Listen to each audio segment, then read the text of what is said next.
আমি অত্যন্ত আনন্দের সঙ্গে জানাচ্ছি যে অন্যান্য বারের মতো এবারও সম্মিলিত সাংস্কৃতিক মঞ্চ রামকৃষ্ণগড়ে আয়োজন করেছে লোকোৎসব 2026। লোকোৎসব এই অঞ্চলের শিক্ষা দীক্ষা সংস্কৃতি সাহিত্য সব কিছুর একটা অগ্রণী ভূমিকা নিয়ে এই লোকোৎসবকে সার্থক করে তোলার জন্য আপ্রাণ চেষ্টা চালিয়ে যাচ্ছে। আমি ব্যক্তিগতভাবে এই সংস্থার সঙ্গে জড়িত আছি এবং এই বয়সেও আমি যতটুকু পারি আমি সাহায্য করে যাব। আর এই অঞ্চলের জনসাধারণ, আমার বন্ধু বান্ধব, আত্মীয় স্বজন সবাইকে বলছি এই সম্মিলিত সাংস্কৃতিক মঞ্চকে লোকোৎসবে সাহায্য এবং সহযোগিতা করার জন্য।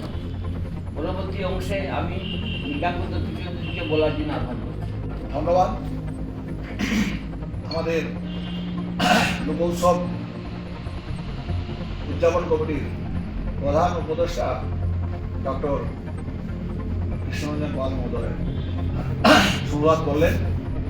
আজকে আমরা যারা এখানে উপস্থিত রয়েছি সবার একটু পরিচয় দিয়ে দিলে ভালো হবে। বাদিক থেকে আমাদের উৎসব কমিটির কর্মকর্তা কাজল দাস, তারপরে অরুণ চৌধুরী, আমাদের সাধারণ সম্পাদক বিশ্বতুল সেন, সাংস্কৃতিক সম্পাদক সরোজিনী বিশ্বাস, আমাদের অন্যতম উপসভাপতি সঞ্জীব দাস, আমরা সবাই আজকে উপস্থিত আছি। কথা হচ্ছে লোকোৎসবের আমাদের যে বেসিক থিম হচ্ছে, আমি বলবো লোকোৎসব হয়ে উঠুক রামকৃষ্ণনগরের সংস্কৃতির আত্মপরিচয়। লোকোৎসব উদযাপন নিছক একটা বিনোদনমূলক মনোরঞ্জনমূলক কোনো অনুষ্ঠান নয়, তার পেছনে সমস্ত কিছু আছে। কিছু কথা, কিছু গান, সংস্কৃতির ধারক এবং বাহক সব কিছু নিয়েই আমাদের এই পথ চলা শুরু হয়েছিল 2002 সালে। এই রামকৃষ্ণ বিদ্যাপীঠের যে সামনে প্রাঙ্গণটা আছে, আমরা সবসময় এটাকে উৎসব প্রাঙ্গণ বলি। পদযাত্রায় অর্থাৎ রৌপ্য জয়ন্তী সমারোহে আমরা আয়োজন করেছি বিভিন্ন অনুষ্ঠানের তালি নিয়ে। সেখানে সম্ভবত লোকনৃত্য প্রতিযোগিতা, লোকসঙ্গীত প্রতিযোগিতা, কিছু আলোচনা, এখানে তার থেকেও আমাদের শিল্পীরা আসবেন, স্থানীয় শিল্পীদেরকে আমরা মঞ্চে স্থান করে দেব। সেই সঙ্গে আমন্ত্রিত অতিথি বহিরাজ্য থেকে আছেন, এখানে পশ্চিমবঙ্গ থেকে আমাদের অতিথি শিল্পীরা এখানে আছেন, তারা অনুষ্ঠানমালা করবেন। সব কিছুর পরে আমরা চাই লোকোৎসবের মাধ্যমে একটা বার্তা প্রত্যেক জায়গায় গিয়ে পৌঁছে যায়। যে বার্তাটা পেছনে ফেলে আসা যে দিনগুলোতে কী কাজ করলাম আমরা, সেই কাজের সম্পূর্ণ খতিয়ান এবারের লোকোৎসবের রৌপ্য জয়ন্তী পালনের মাধ্যমে প্রতিফলিত হবে বলে আমি বিশ্বাস করি। আমাদের এই অনুষ্ঠানের মধ্যে আমরা আমন্ত্রণ জানিয়েছি আর আমাদের আসামের মন্ত্রী থেকে আরম্ভ করে এখানকার স্থানীয় বিধায়ক, স্থানীয় সাংসদ সহ বিশ্ববিদ্যালয়ের উপাচার্য সহ আমাদের জেলা উপায়ুক্ত, জেলা প্রশাসনের বিভিন্ন কর্মকর্তা এবং শহর সকলকে আমরা আমন্ত্রণ জানিয়েছি। এই উৎসবের বিশেষ একটা অঙ্গ থাকবে যে আমাদের গুণীজন সম্বর্ধনা। বিভিন্ন ক্ষেত্রে, শিক্ষা ক্ষেত্রে, অন্য আর্ট এবং শিল্পকলা ক্ষেত্রে আমরা সম্বর্ধনা দেওয়ার বা প্রাতিষ্ঠানিকভাবে আমরা যে প্রতিষ্ঠান আমাদের সঙ্গে ওতপ্রোতভাবে জড়িত হয়ে এই দীর্ঘ পদযাত্রায় সামিল হয়ে এটাকে সফলতার দিকে পৌঁছে দিতে সাহায্য করেছি, এইসব প্রতিষ্ঠানকেও আমরা সম্বোধিত করব। সেই সঙ্গে আমরা এই অঞ্চলের কৃতি ব্যক্তিত্ব যারা আছেন তাদেরকে করবো। আমাদের অন্যতম থিম হিসাবে করেছি যার দর্শনটা আমরা লোকোৎসবের মঞ্চ থেকে আমরা বিশ্লেষণ করবো। এখানে করতে যাচ্ছি না, তবে কোটেশনটা করবো, আমি কোট করতে চাইছি।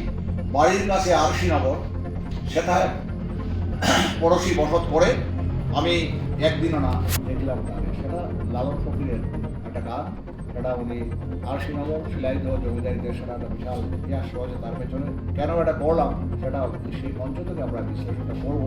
কাজেই অর্থাৎ প্রত্যেকটা স্টেপে লোক সংস্কৃতির, সুস্থ সংস্কৃতির পরিচয় হিসাবে প্রত্যেকটা স্টেপ আমাদের থাকবে। কোনো অপসংস্কৃতির জায়গা এখানে থাকবে না। আমরা একটা করব, যারা ইলেকট্রনিক ইনস্ট্রুমেন্ট ছাড়াও নিজস্ব বাদ্যযন্ত্র দিয়েও যারা পরিবেশন করবেন তাদেরকেও আমরা বাহবা দেবো। কেননা এটা হচ্ছে লোক আঙ্গিকের মেইন কথা। আজকাল ইলেকট্রনিক মিডিয়ার যুগে সমস্ত কিছু হয়, অর্কেস্ট্রার যুগে সমস্ত কিছু হয়ে যায়, কিন্তু দেশীয় যেগুলো আমাদের বাদ্যযন্ত্র আছে, ইন্ডিজিনাস ইনস্ট্রুমেন্ট যাদেরকে আমরা বলি, সেইগুলো ব্যবহারের মাধ্যমে আমরা চেষ্টা করব সবগুলো তুলে দেবো। সনবিল অঞ্চল থেকে নাও বয়সের গান যেভাবে আছে, নৌকা ছেলে যারে গান করে, নাজারে বাদাম তুলে, সেই সব গান থেকে আরম্ভ করে চা বাগানের ঝুমুর নৃত্য থেকে আরম্ভ করে আমাদের এই অঞ্চলে মণিপুরীরা আছেন, মণিপুরী নৃত্য তাদেরকে প্রাধান্য দেবো। চেষ্টা করবো আদারপুরাতে আপনারা জানেন আসামি বস্তি একটা আছে, অসমীয়া বস্তি আছে, ওরা বিতাড়িত হয়ে এসেছিল, তাদের মধ্যে খুব ভালো আসামিস বিহু নৃত্য করে আমরা বীরনগর উৎসবে করেছি।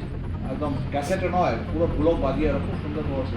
যোগাযোগ চলছে, যদি ওদের ঢোলক বাদক নেই, যদি হয় তারাও আসতে পারে, চেষ্টা আমরা আছি। অর্থাৎ মাল্টিলিঙ্গুইস্টিক, বিভিন্ন বহু ভাষাগোষ্ঠী লোক সংস্কৃতি বলতে শুধু আমাদের বাংলা সংস্কৃতি বলেও না, এই অঞ্চলের যে লোকগাথা আছে, লোককথা আছে। বিশেষ কথা হচ্ছে শুরুয়াতে জন্মলগ্নে যে সকল ব্যক্তিত্ব আজকে আমাদের মধ্যে আজকে নেই, যাদেরকে আমরা হারিয়েছি, মরণোত্তরভাবেও তাদেরকে আমরা স্মরণ করবো, তাদেরকে আমরা শ্রদ্ধা জ্ঞাপন করবো। অনেক ব্যক্তিত্ব আছেন যারা, তাদের অনুপ্রেরণা আমরা যাত্রা শুরু করেছিলাম, আজকে আমাদের মধ্যে নেই। নবীন এবং নবীনকেও হারিয়েছি, প্রবীণকেও হারিয়েছি, তো তাদেরকেও মরণোত্তরভাবে আমরা শ্রদ্ধা জ্ঞাপন করে আমরা সম্মানও জানাবো। সমস্ত কিছু থাকবে এই লোক উৎসবের উদযাপনের অঙ্গ হিসাবে। আপনাদের মাধ্যমে এখানে সাংবাদিক ভাইরা এসছেন, আমি লোক উৎসব উদযাপন কমিটি সম্মিলিত সাংস্কৃতিক মঞ্চের পক্ষ থেকে আমি কৃতজ্ঞতা জ্ঞাপন করছি, ধন্যবাদ জ্ঞাপন করছি এই জন্যে যে আপনাদের মাধ্যমে আমাদের যে বার্তা, সেই বার্তা গিয়ে সকল স্তরে, সকল জনের, প্রতি ঘরে গিয়ে পৌঁছাবে।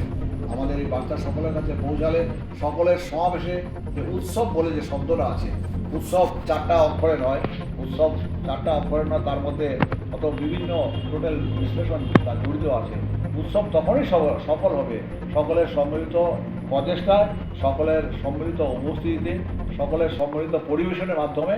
এবং আমাদের এবারকার আমাদের একটা থিম সং আছে, আমার বাউল বাংলা গান, যেটা আমরা 2002 সালে সেটা দিয়ে আমরা শুরু করেছিলাম।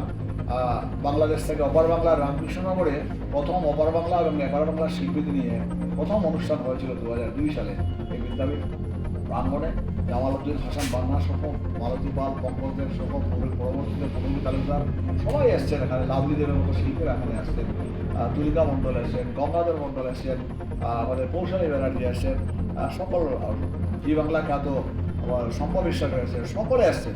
এবারও আমরা ভাওয়াইয়ার সঙ্গে, আমরা যে রাজ্যে থাকি গোয়ালপাড়া, আপনারা জানেন প্রতিভাবন্যায় ঘটনার একটা বিশেষ জায়গা রয়েছে, প্রতিভাবন্যায় ঘটনার গোয়ালপাড়িয়া, সেটাও আছে, লালন গীতিও থাকবে। আপনারা দেখবেন আমরা এবারে যে আমরা আমন্ত্রণপত্র জানিয়েছি, সেই আমন্ত্রণ পত্রে লালনের একটা বিশেষ, লালন সাহের একটা বিশেষ ক্যাপশন আছে, পিঠেপুলির মাস পৌষ মাস। এই পৌষ মাসে সম্মিলিত সাংস্কৃতিক মঞ্চ রামকৃষ্ণনগরের পরিচালনায় হতে যাচ্ছে লোকোৎসব 2025। লালন ফকির, সারি গান, জারি গান, বাউল ভাটিয়ালির মিশ্রণে হবে লোকোৎসব।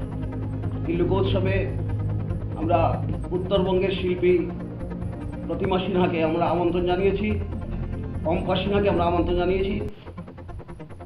সবাইকে আমরা অনুরোধ করছি, আগাম আমন্ত্রণ জানাচ্ছি, সবাই আসুন, উৎসবে মেতে উঠুন।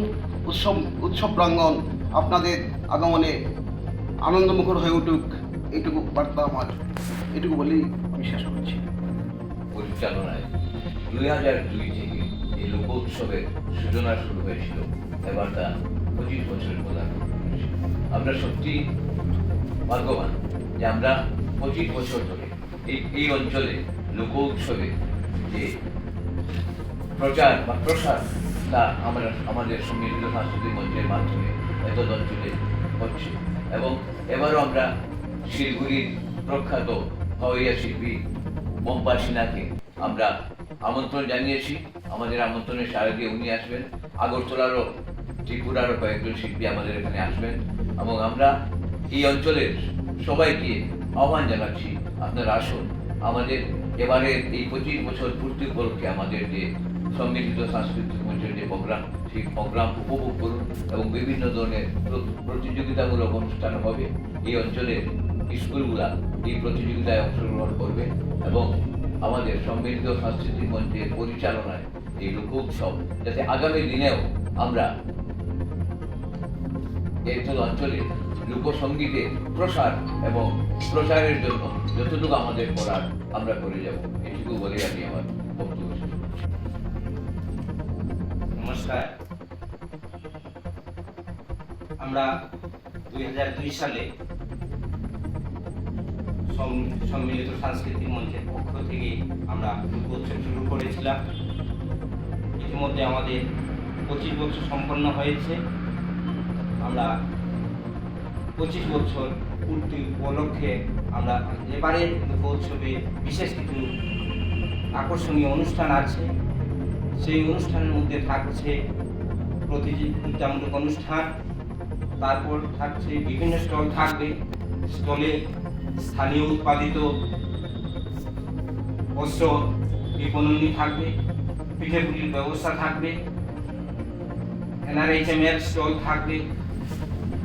বিভিন্ন ধরনের লোকোৎসব কথার অর্থ হলো গ্রাম্য জীবনে লোক সংস্কৃতি সাহিত্য সব কিছুর চর্চা করাটাই হলো লোকোৎসবের প্রধান উদ্দেশ্য। আর যা করে চলেছি আমরা সম্মিলিত সাংস্কৃতিক মঞ্চ রামকৃষ্ণনগর শাখা, আর সেটা সম্ভব হচ্ছে এক অঞ্চলের লোকের অফুরন্ত সাহায্য এবং সহযোগিতার মাধ্যমে। আমরা এই যে লোকোৎসব আয়োজনের ব্যবস্থা করেছি, আমরা জনগণের অফুরন্ত সমর্থন পাচ্ছি। আমরা যেখানেই যাচ্ছি আমরা মানে যেভাবে সমর্থন পাচ্ছি, আমরা আশা করি আমাদের 3 জানুয়ারি এবং 4 জানুয়ারি যে অনুষ্ঠান হবে, সেই অনুষ্ঠান অত্যন্ত সফলভাবে আমরা আপনাদের সকলের সহযোগিতায় সম্পন্ন করতে পারবো। আমি সবাইকে আপনাদের মাধ্যমে আহ্বান করছি, আসুন সবাই আগামী 3রা এবং 4ঠা জানুয়ারি এসে রামকৃষ্ণনগর বিদ্যাপীঠ প্রাঙ্গণে উপস্থিত হয়ে সকলেই এই আমাদের লোকোৎসবের বিভিন্ন অনুষ্ঠানে স্বাদ গ্রহণ করুন এবং আমাদের সাহিত্য সংস্কৃতিটাকে ধরে রাখার চেষ্টা করুন।